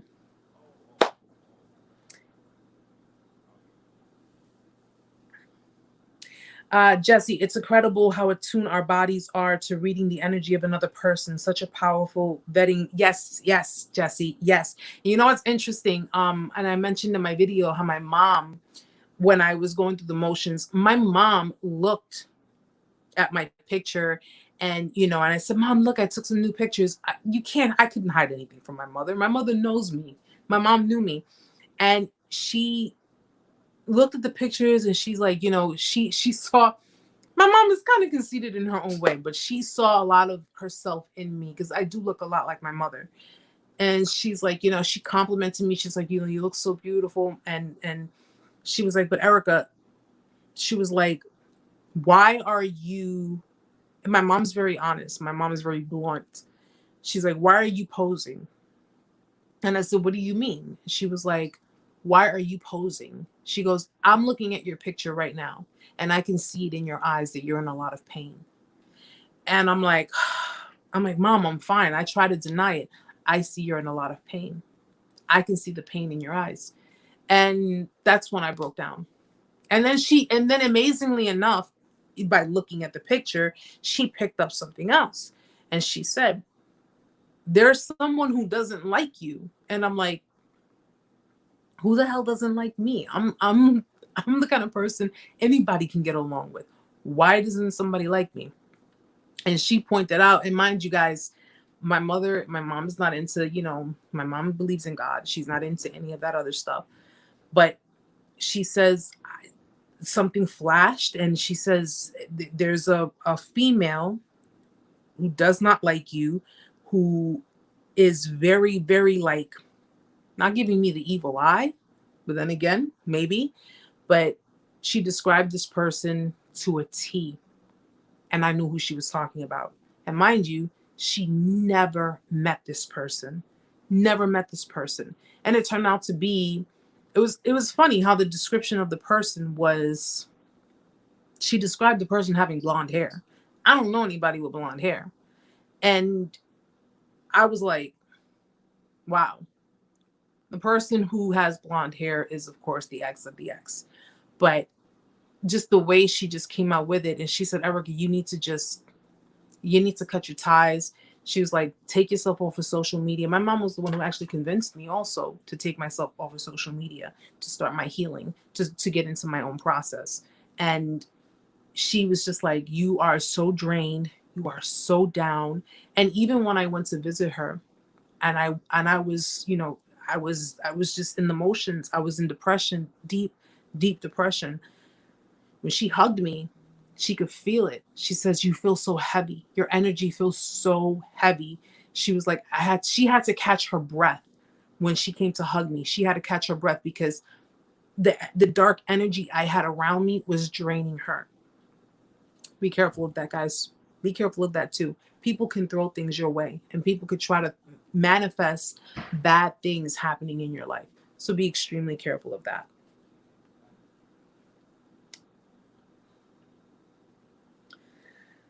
Damn, Eric, I did all that. Chased her all summer for breadcrumbs and still got discarded till I said I'll move on. Yeah. Cicely, that's exactly how it is. But I can guarantee you this much. When the dust settles, she will be trying to hoover you back in.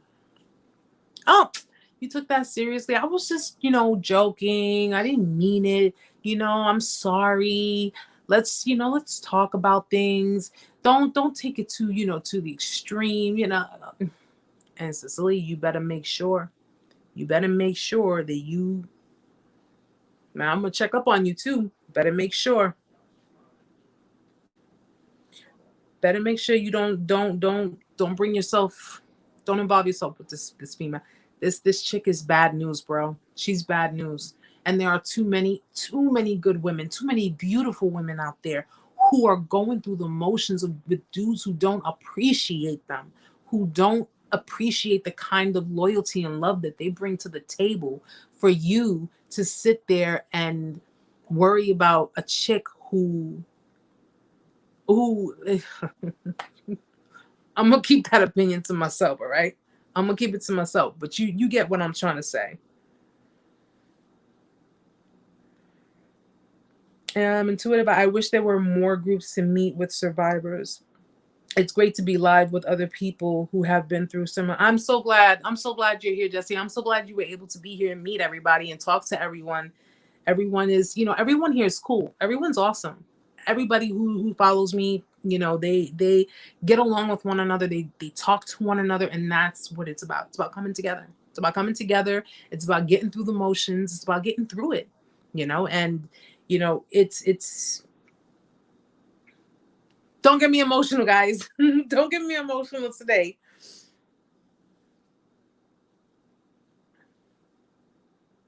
Thank you, Daisy. Thank you. And yes, you can email me. Okay. I always put my email address under my videos. So if you want to email me, you can send me a message.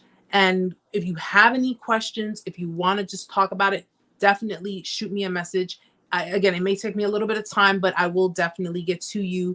Amanda helps me a lot with my messages because I between my work schedule, it does get kind of hectic, but she does remind me, she gives me reminders to let me know that, that people message me, and I will definitely get back to you. So if you can, please definitely shoot me an email. And you're very welcome, Daisy. You're very welcome.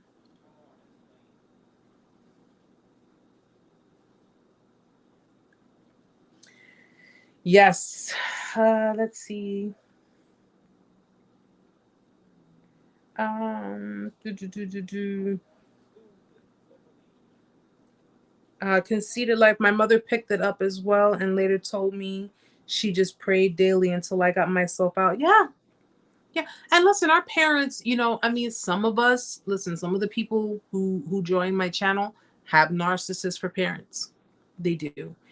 And some of us sometimes, we have parents that we have conflicted relationships with our parents, but it doesn't mean that they're, mean, horrible people.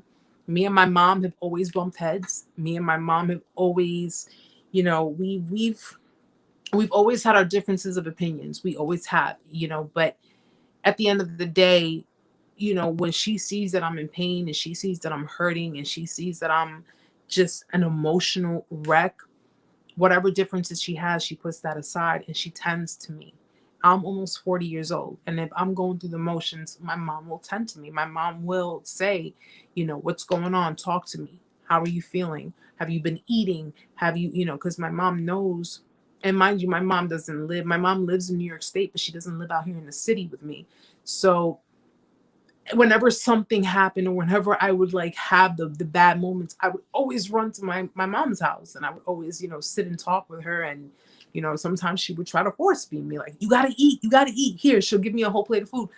But our moms know, our mothers know. And my mom may be, my mom is not perfect. My mom, has her moments too, but she knows when I'm feeling something. She knows when something is not right. And she knows that no matter how much I try to fake the funk, no matter how much I try to pose for the world, that my life, you ever seen those memes where it's like you're sitting like, yeah, you're smiling and yeah, like, I'm just pretending like my life is all good and you got everything, the whole entire background is on fire. You like, this is me trying to get through my life like nothing, like my world isn't crumbling apart. I've been there, guys. I have been there. And I faked it for quite some time until I couldn't fake it anymore. And I decided to just deal with it. Deal with it. And it was a very painful experience. And that painful experience will really make you not go back. It will really make you not go back. That's why I think sometimes it's hard for people to deal with it. Because sometimes we fear the unknown. So sometimes people fear what will happen if they go through with it. And they fear that, well, if I go through this, I may never ever want to deal with this person ever again in my life. And sometimes that's okay. That is okay. You're not going to be given more than what you can handle. Trust me. So just remember that, whether it be your family or it be love interest, friends, whatever, go through it. Get through it. You are not alone. You have people who support you. You have people who want to help you. When me and Amanda, when she was going through her motions, I told her it was going to be painful. I told her it was going to, but she had to get through it. And look at how strong she is now. Look at how she's always been an amazing person, but look at how she is exuding her awesomeness, because she now realizes that it was not her fault. She went through what she went through, but at the end, look at how she managed to come out with it. She managed to come out with her confidence intact. She managed to come out with, she's genuinely laughing. She's genuinely smiling. She's enjoying life. And I'm guessing, Amanda, that probably was the best decision. It was to go through it. It was painful, but she got through it. She got through it. I got through it. So many other people are going through it and they're getting through it. So if we can do it, you guys can do it too. You guys, you have to do it. You have to do it. It's important. Okay. And I'm serious. I was actually pretty serious about the whole Narc survival cruise thing. Of course, when this whole COVID thing calms down and everything is back to, well, not back to normal, but normal enough that we can maybe travel, maybe we could set something up like a retreat. We deserve it, right? We all do.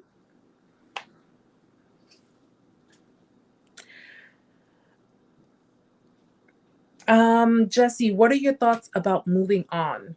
1.5 years, no contact from the psychopath, and I'm doing okay now. But I feel like I could never date again. The thought of being with the man again makes me feel sick. Amanda could tell you. No, I actually, Jesse, honestly, I'm on the same boat. I'm on, I've, moving on, like, I don't, like, me personally, I don't want to date right now because I got so much going on in my life. And I think that is just my primal focus is my autonomy. I spent so many years being codependent that I'm focusing on just being autonomous. Um, Moving on, you know, you when you're not looking, it's mostly when you're not looking. I think a lot of the time when we go, like, when we're dating, we try to date. If you notice it, sometimes it's when we're looking and, we meet people. I think it all has to come to you naturally. It has to come when you're not looking, when you least expect it, when someone, um, and of course, it's that kind of energy that you pick up on when someone just piques your interest. And it's like, you can fully let go of the narcissist, you fully let them go and everything that they have done to you. But if you want to remain in your autonomy, if you want to remain single because that's something you just want to do, that's something that you're appreciating right now, there's nothing wrong with it. I've been single almost 3 years. Okay. I have not been in a relationship. I have not been physical. Going on 3 years. I've not been physical with anyone. I'm not ashamed to admit that. Okay. I have abstained. I've pretty much just focused on me, focused on my mental health, focused on my emotional health, and focused, more importantly, I focused on my child. He's number one in my life. But I think it's when you least expect it, it comes to you naturally. So if someone piques your interest and it's just, it could be out of the blue kind of thing. It could be someone who's a friend and it's just, you're interacting and you're having a good time. And, it can be, I think when it's like more when it's spontaneous, when you meet people in spontaneous moments and it's with no intentions. The reason it makes you feel sick, like to want to date someone, is because, like, for example, if you go on a dating site, clearly everybody has intentions. But if you are around people or surrounded by people in an environment where it's just everything is just pretty much sporadic and spontaneous and no expectations, no nothing, if it comes to you naturally and you are feeling the vibe of someone and they're feeling your vibe and you guys are clicking and getting along and you know it'll come to you naturally, but it'll come to you when you feel it's just something that's going to click in your head, that's going to make you feel okay about it, but it has to come from within you.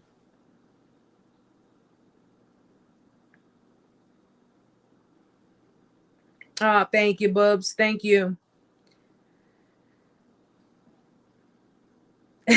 Butch says there is a downside to getting through it. You can't write it off on your taxes. No, you can't. You can't. Sorry. Well, I mean, unless you go to therapy and it's medical bills, maybe, maybe. Just saying. Cicely, besides red flags, do a lot of narcissists do weird things or have weird habits? I've noticed a lot of people say their ex did something weird. Um, well, one, they are known to be OCD-ish. We know what it is to people to have OCD, right? And people joke about it. Oh, they have OCD. This person has OCD. Narcs are known because they're control freaks. So because they have to be in constant control and they have to have everything just, their way is the right way. Um, they can be, I mean, it could be a number of things.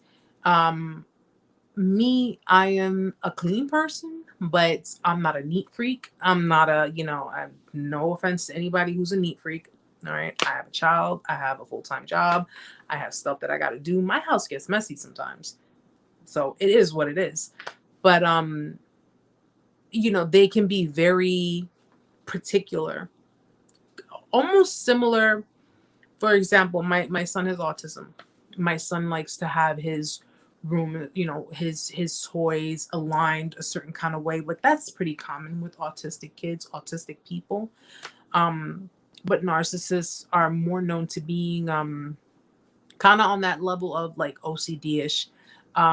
They are known to have, depending on the scale of the spectrum, they're known to having certain fetishes. Different. It depends on what type of, because remember, every narc is different, guys. So not all of them are.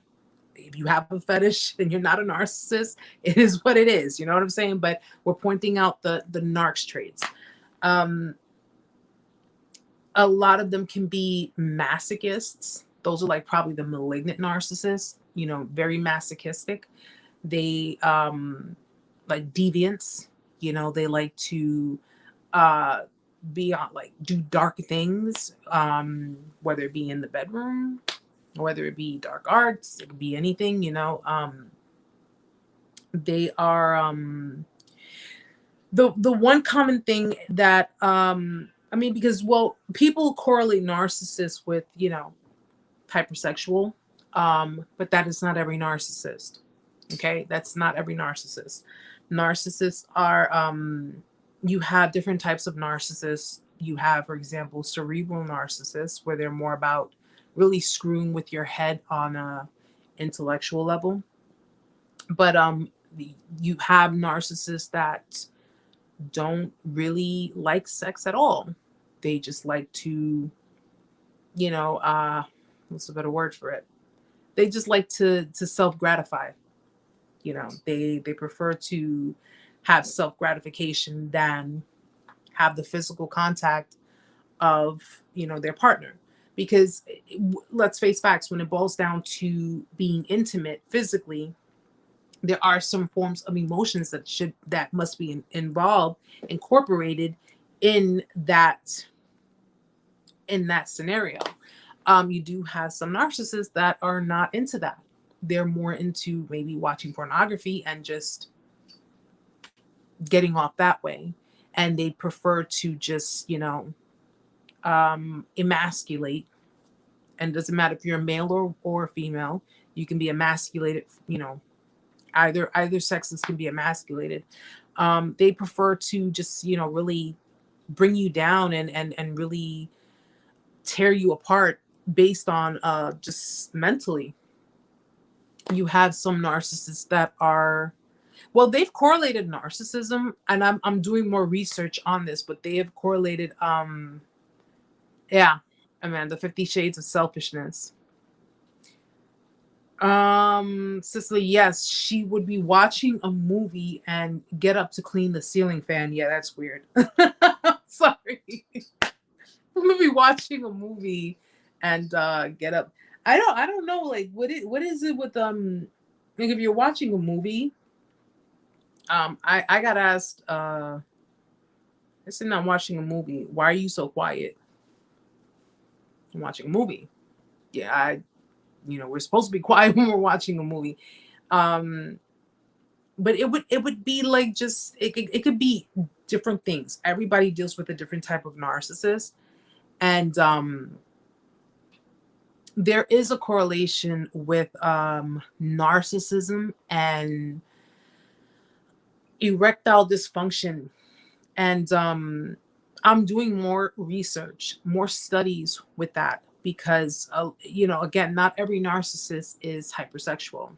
You do have, of course, clearly you have narcissists that are extremely hypersexual, and they're screwing everyone in town. And in some cases, they're screwing everyone in town but you. So it sounds kind of bold to say it that way, but you guys know me. I don't hide anything from you guys. But there is more research that I'm going to do with that in regards to they have narcissism that is correlated with ED. impotence. You have, not to be confused with someone who is asexual.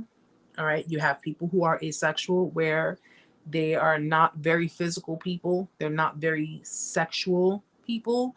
They do like the emotional connection. They do like the physical connection of, companionship, but they're not really like in that, because being asexual, it's usually by choice where you just choose not to have sex, and being impotent is clearly not by choice, whereas there's something there that is causing a disruptance in your ability to perform. But there is research that I am doing in regards to it that correlates narcissism with sexual dysfunctions.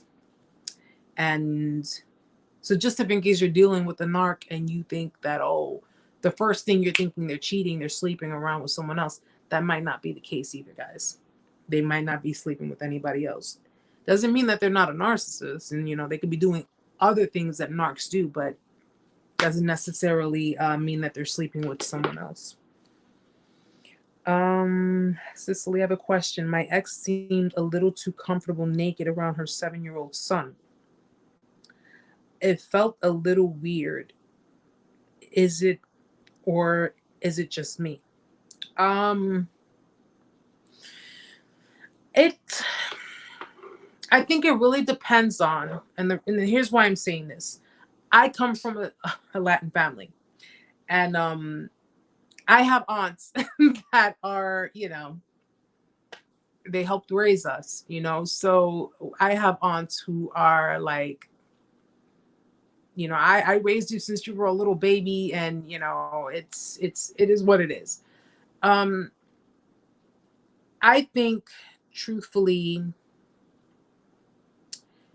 it's kind of a touchy subject, to be honest. It's kind of a touchy subject. And I say that because my son is 14. I don't get undressed in front of him. I don't walk around half naked or naked in front of him. In fact, if I'm standing in my bra, my son goes like that, he like cover that up, so he knows the difference. It's, to be fully naked in front of your child. 7 years old. I couldn't say yes. I couldn't say no. I don't. I personally don't do it. I personally don't undress in front of my kid, especially now that he's getting older, much older. He's a teenager. But to other people, it might be kind of, kind of uncomfortable for them. It might be kind of, again, my, like I have aunts who not are exhibitionists. They're not, about walking around butt naked, but they clearly would not do that in front of the older kids in the family. But growing up when we were kids, we've had aunts who felt like, oh, your family, it's nothing, like, a boob popped out, whatever the case may be. It's not a big deal. But I really, really think it also depends upon the type of environment that the children are in, and the type of environment she's creating for the kid. What may seem kind of odd and off to you may not seem as odd or off to the next person. But clearly, if it made you uncomfortable seeing that, then that's something that, if you had a discussion with her about it, but everyone is different. So I couldn't really call it. But I know, as far as I'm concerned, me personally, I don't get undressed in front of my kid. My son doesn't even get undressed in front of me. My son is so particular about his privacy that, when he takes a shower, he closes his door, he locks, he changes in his room, and he's, so we have that mutual boundary. He has his privacy in his room. He changes in there. I have my privacy. I change. And that's what we keep with one another. But I don't know. That's really, it is kind of touchy, but okay, I didn't think anything, but now I see. I don't know anything about her. I don't have kids. It just felt weird, and I get it. I get it. It's different. I mean, I don't know if you had kids with, like, for example, if you were to have kids with her, maybe it might not be weird. Maybe it's because you guys are like, a family, and it's mom, and but I get it though. Everybody's different. Everyone is different. To do, let's see, anything else? Did I miss anybody?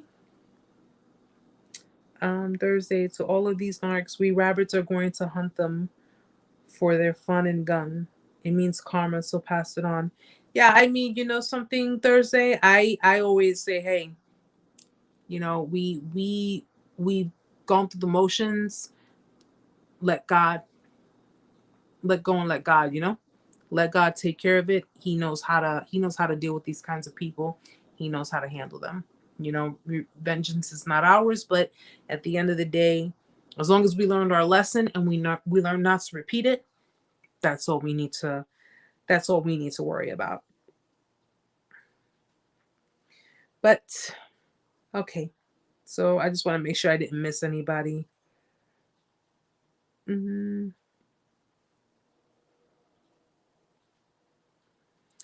All right. So guys, I just wanted to check to make sure I did not miss anyone. If anyone had any questions, of course, um, if I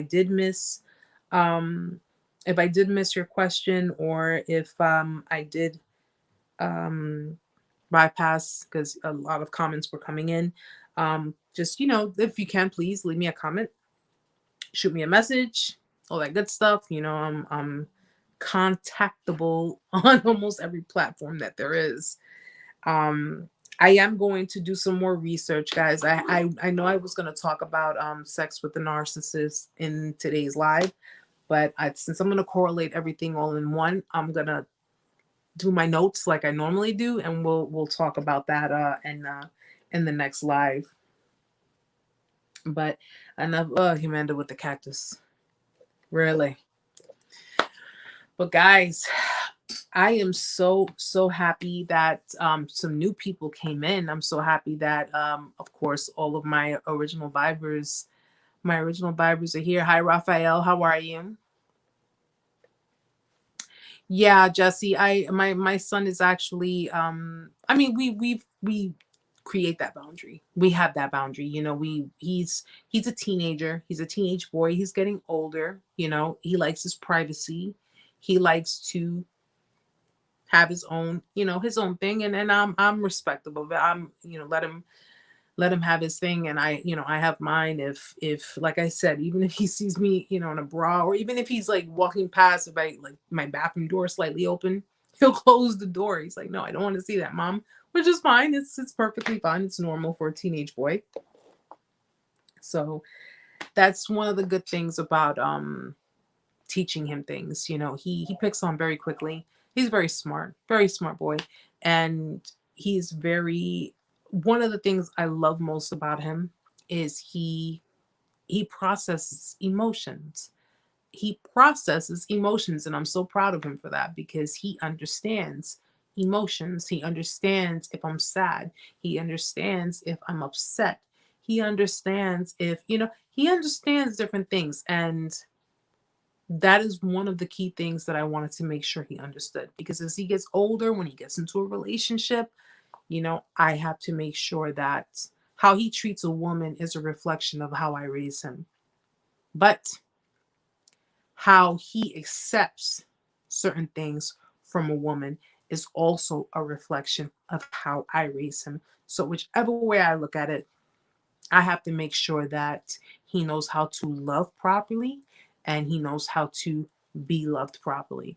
Because if you guys know Mama Bear don't play that. I ain't playing that when it comes to my son. I'm not letting nobody's narcissistic, sociopathic daughter even come near my son with their bullshit, because I'll be going to jail for whooping somebody's ass. So at least if I teach him, he'll know better. He will know better.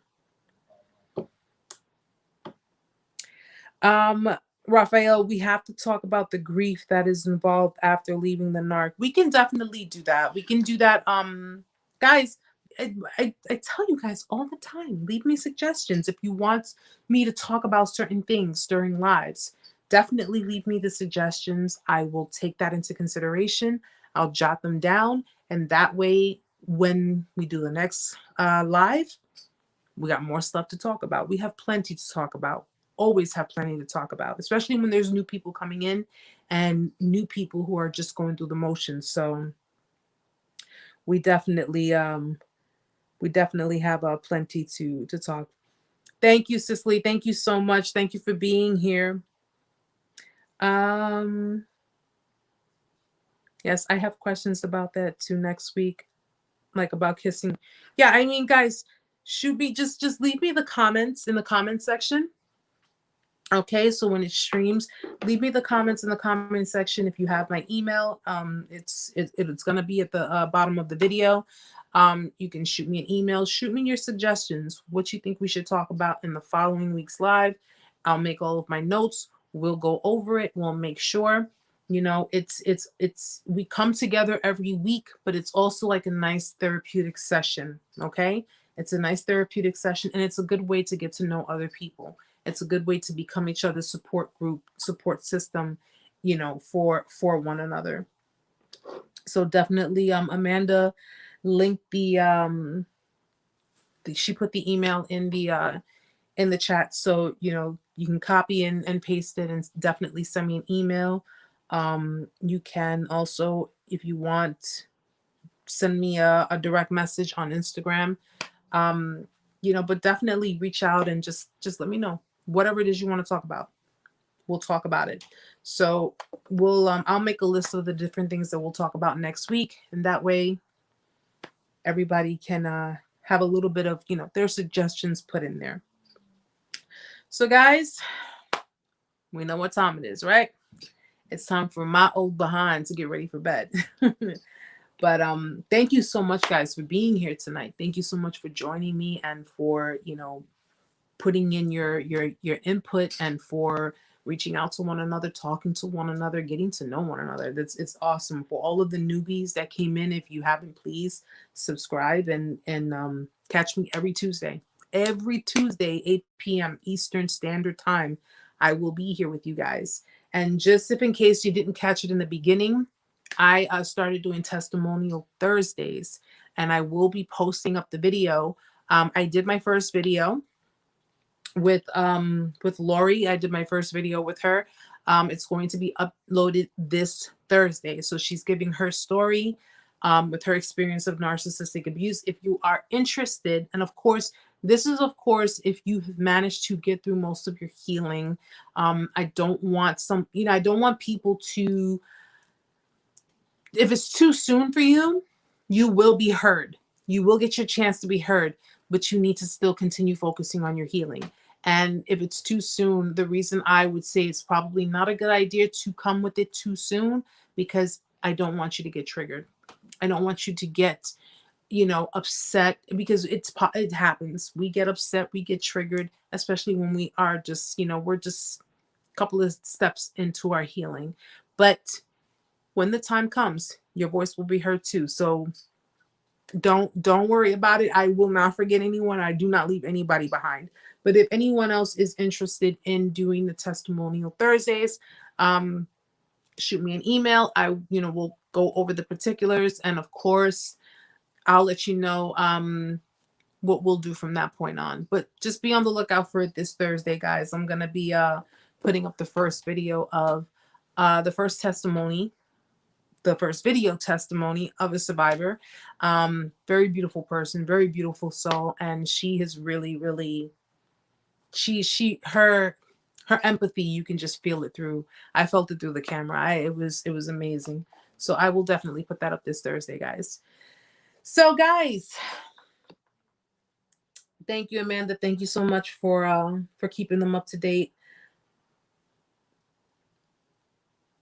Yes, Jesse, exactly. You need to find a man that have good moms, because good moms will not tolerate their sons being a-holes to women that are just trying to be good women in their lives. Okay? Good moms will not tolerate that. They will not tolerate and enable toxic masculinity. They will not enable that. They will not enable that kind of behavior when it boils down to their sons. I raised you better than that. I raised you better than to be an abusive, narcissistic, toxic, sociopathic, dysfunctional person. So that's where it starts with good moms. Okay, just keep that in mind. So when you come across someone, look at their relationship with their mother and see the dynamic they have with their mother. That's going to tell you a lot. That's going to tell you a lot of what you need to know. So that definitely does matter. But says, I just like to put out for the new people on here that there is hope and help in this community. Thank you, Erica. You're very welcome, Butch, and thank you. Thank you for the love. Thank you for the support. You guys have been awesome. You guys have been really, really awesome. And I'm so glad that we're getting through it, right, guys? We're getting through it. Day by day, you're going to get through it. And I'm going to continue doing this every week. Okay, guys? I'm here every Tuesday. Reach out to me. Let me know what's good. Hey, who knows? Maybe you guys might hit me up and say, Erica, not only am I fully healed, but I met someone, they're the greatest person. I'm getting married and I'm inviting you to the wedding. I'll be more than glad to come. So, guys, thank you so much for being here with me tonight. Thank you so much for your input. Amanda, thank you so much, sweetheart, for putting up all the info that that they needed to know. Reach out to me. You can reach out to Amanda. She's my right hand. So she helps me remember things. She helps, keep me on point. She keeps me on track. And I, to be honest, don't even know how I would do it without her. So thank you so much. Guys, love you all. I always have a great time with you guys. I will see you guys back here next week. Shoot me those emails if you have suggestions. And, on your way out, please like today's session. I would appreciate that if you really did like it. Don't do it because I'm telling you to. Do it because you really want to do it. And for anybody who's new, I hope you enjoyed today's session. I hope you enjoyed the community, getting to know. I mean, this is not fully everyone, but getting to know those that were here today. Bunch of awesome people, guys. So if you need support group, you definitely came to the right place. So we know what time it is. Until next week, guys. Okay. Love you all. Have a great night. Have a great week. Enjoy the beautiful weather while you can. And remember, peace is priority. Peace is priority. That's the motto for the year. Don't let anyone disrupt your peace. I'll see you all next week. Have a good night, guys. Bye.